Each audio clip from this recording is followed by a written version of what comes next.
जो घरों की हालात हैं उनको कहीं ना कहीं, आप देखो रिसेंटली मैंने अरफाज जो है न्यूज़ शहर इंडिया से, उनसे एक डिस्कशन किया था जब ठाठरी का एक इवेंट हुआ था, जब वहाँ क्रैक्स हुए थे, तो वहाँ भी मैंने बोला था उन लोगों को भी कोई पर्टिकुलर मकान नहीं दिया गया, उनका डैमेज एसेस करके उनको कंपनसेट नहीं किया। 2013 में ये चीज़ें सब हुई थी, मकानों का कंपनसेशन दिया था, किसी का मकान टूटा, किसी की दुकान टूटी, किसी का रास्ता टूटा, किसी का टंकी टूटी, छोटी छोटी लोगों को। और ये तो मैं कहता हूँ आज देखो ना हालात, आपके गवर्नमेंट स्कूल तक टूटे हुए, और अब वो गवर्नमेंट स्कूल में वो बच्चे फिर उन्हीं टूटे स्कूलों में जा रहे हैं, उनकी क्या सिक्योरिटी है, उनकी क्या सेफ्टी है।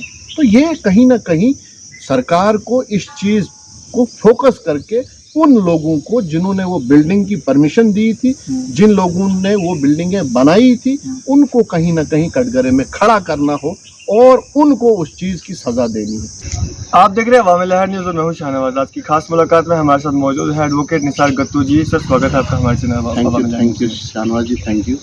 निसार सर, किस तरह देखते हैं आप जो परसों जो है चिनाब वैली में जो है भूकंप देखने को मिला, जो कि इसका मैग्नीट्यूड जो है बहुत ज़्यादा नापा गया, तो किस तरह देखते हैं आप? और आप जो है आए दिन जो है इस पर बातचीत करते रहते हैं। देखो शाहनवाज जी, ये जो भूकंप का सवाल है, तो जहाँ तक भूकंप का सवाल है, मैं ऑलवेज इन चीज़ों पे, आपको भी पता है, मैं बात करता रहता हूँ। जितना भी चिनाब वैली पर्टिकुलर और खास करके जम्मू कश्मीर में जो सिस्मिक जोन्स हैं या बाकी एनवायरमेंटल हैज़र्ड्स हैं, उन पे मैं काम करता हूँ पिछले कुछ नहीं तो मैं बोलूँगा 10 साल से इस पे काम कर रहा हूँ।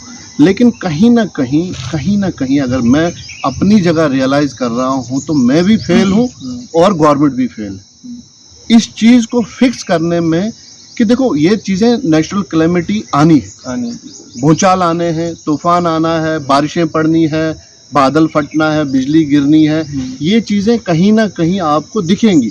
लेकिन अब ये इन चीज़ों से बचना तरीका है, वो गवर्नमेंट की एक प्लानिंग होती है। अब देखो गवर्नमेंट में आप सुनते होंगे कि ये 5 साल प्रोग्राम उन्होंने बनाया, अब जी पोलियो वैक्सीन चलेगी, उस पर 5 साल तक देते रहेंगे तो हमारा इतना ये ठीक हो जाएगा। कोविड में आपने देखा होगा वैक्सीन चली तो कोविड को हमने नीचे लाया।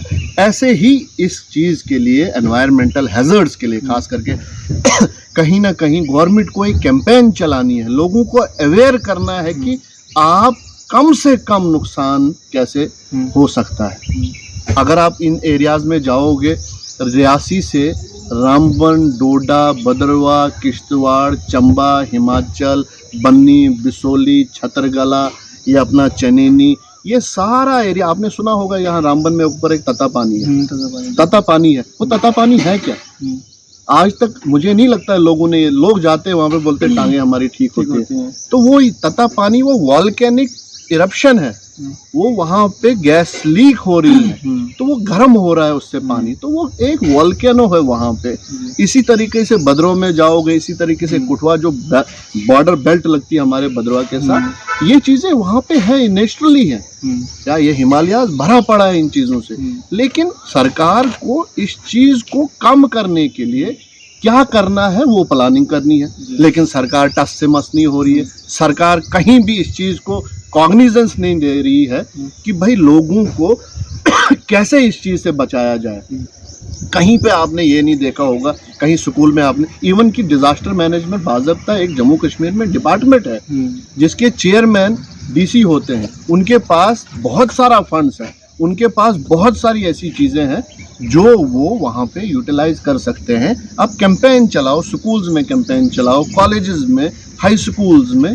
लेकिन हालात ये हैं, मैं कहीं बात कर रहा था, हालात जो रोड्स एंड बिल्डिंग का डिपार्टमेंट ये कैंपेन चलाए, आपने मकान ऐसे बनाना है इससे आप भूचाल से बचोगे, आपने बिल्डिंग ऐसे बनानी है भूचाल से बचोगे। उनका अपना दफ्तर, उनके अपने ऑफिसेज क्रैक पड़े हैं। आप स्कूल्स अगर देखोगे भद्रवाह और ठाठरी जोन में अगर जाओगे, आज परसों जो 13 तारीख को भूचाल आया है, ऐसा ही भूचाल 2013 में भी आया था।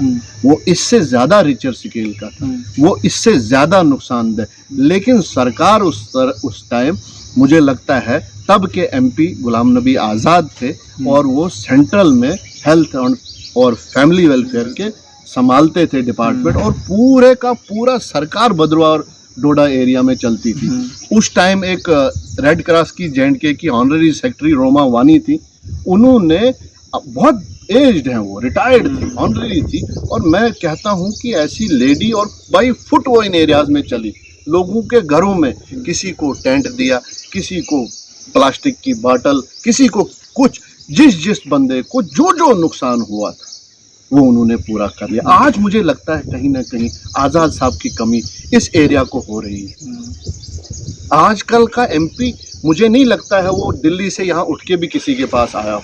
किसी भी एक बंदा मुझे ये बताए कि हमारे जो सिटिंग एमपी है वो वहाँ पे आया। और मैं बिल्कुल वसूख से बोलता हूँ, और आज़ाद साहब ने उस टाइम एक स्पेशल कैंपेन चलाई थी भद्रवा में, भद्रवा के बॉयज़ हायर सेकेंडरी में। फर्स्ट मेडिकल रेस्पॉन्डर जो medical scheme all over India के लिए लॉन्च हुई थी वो भद्रवा से हुई थी, मुझे याद है मई में हुई थी।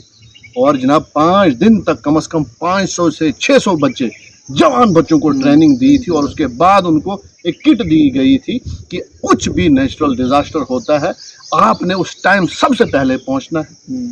लेकिन आज कहीं ना कहीं वो चीज़ें, मैं कहता हूँ, अगर मुझे इंडिविजुअल लेवल पे पूछा जाए, मैं कहता हूँ हमें आज़ाद साहब की कमी आज बहुत ज़्यादा महसूस हो रही है। सब जिस तरह से ये वाला जो है बहुत ज़्यादा नुकसान इसकी वजह से हुआ, तो बहुत सारे लोग ऐसे हैं जिनके घरों में अभी भी क्रैक्स पड़े और वे उन्हीं घरों में रह रहे हैं। तो आपको लगता है कि इस बार उनके लिए कुछ सरकार के द्वारा किया जाएगा? देखो, किया जाएगा या किया गया, अभी तक किया गया में कहीं दिखा नहीं। बिल्कुल। मुझे याद है जब 2013 में ये अर्थक्वेक आया था, आज़ाद साहब के टाइम में स्पेशल ट्रक्स दिल्ली से आए थे रेड क्रॉस के बैनर के अंडर। वो पूरे डोडा रीजन, जो चिनाब रीजन है, हर डिस्ट्रिक्ट हेडक्वार्टर पे गए और वहाँ पे लोगों को वो रहने के लिए टेंट्स मंगाए गए। और रेड क्रॉस ने उसी 2013 में बालटाल में लगे लगभग 500 टेंट लाए थे जो लोगों में डिस्ट्रीब्यूट किए गए थे, जिनका नुकसान था, लेकिन वो आजकल कहीं दिख नहीं रहा है। मैंने वही कहा ना शाहनवाज जी आपसे कि ये जो हमारे एमपी जो सिटिंग है, मुझे नहीं लगा कि वो कहीं आपको लोगों में दिखे। लोगों का जो दुख और गम साझा करने के लिए, देखो रिप्रेजेंटेटिव क्या होता है, हमने अपने आप का ट्रस्ट उनमें डाला हुआ है। जिस वक्त हमें कोई नुकसान हो वो यहाँ पे आके वो सबने वोट दिया, उनको जिता के भेजा है, लेकिन आज वो कहीं ना कहीं भी नहीं दिखे। तो मेरा सवाल उनसे है, रादर टू आप सिर्फ टूरिज्म को प्रमोट करने के लिए वहाँ पे आओ, आप लोगों में वहाँ के उनके दुखों में सामने आओ, उनके जो घरों की हालात हैं उनको कहीं ना कहीं। आप देखो, रिसेंटली मैंने अरफाज जो है न्यूज़ शहर इंडिया से, उनसे एक डिस्कशन किया था जब ठाठरी का एक इवेंट हुआ था, जब वहाँ क्रैक्स हुए थे, तो वहाँ भी मैंने बोला था उन लोगों को भी कोई पर्टिकुलर मकान नहीं दिया गया, उनका डैमेज एसेस करके उनको कंपनसेट नहीं किया। 2013 में ये चीज़ें सब हुई थी, मकानों का कंपनसेशन दिया था, किसी का मकान टूटा, किसी की दुकान टूटी, किसी का रास्ता टूटा, किसी का टंकी टूटी, छोटी लोगों को। और ये तो मैं कहता हूँ, आज देखो ना हालात, आपके गवर्नमेंट स्कूल तक टूटे हुए, और अब वो गवर्नमेंट स्कूल में वो बच्चे फिर उन्हीं टूटे स्कूलों में जा रहे हैं। उनकी क्या सिक्योरिटी है, उनकी क्या सेफ्टी है? तो ये कहीं ना कहीं सरकार को इस चीज़ को फोकस करके उन लोगों को जिन्होंने वो बिल्डिंग की परमिशन दी थी, जिन लोगों ने वो बिल्डिंगें बनाई थी, उनको कहीं ना कहीं कटघरे में खड़ा करना हो और उनको उस चीज़ की सज़ा देनी है, तब जाके ये चीज़ें आगे एक फ्रूटफुल आएगा। और जो डेवलपमेंट की बात रहती है, डेवलपमेंट हर बंदा चाहता है, चाहे वो छोटा हो, बड़ा हो, गाँव हो, शहर हो, हर बंदा रास्ता चाहता है, हर बंदा बिल्डिंग चाहता है, हर बंदा स्कूल चाहेगा, हर बंदा कॉलेज और बाकी हॉस्पिटल चाहेगा।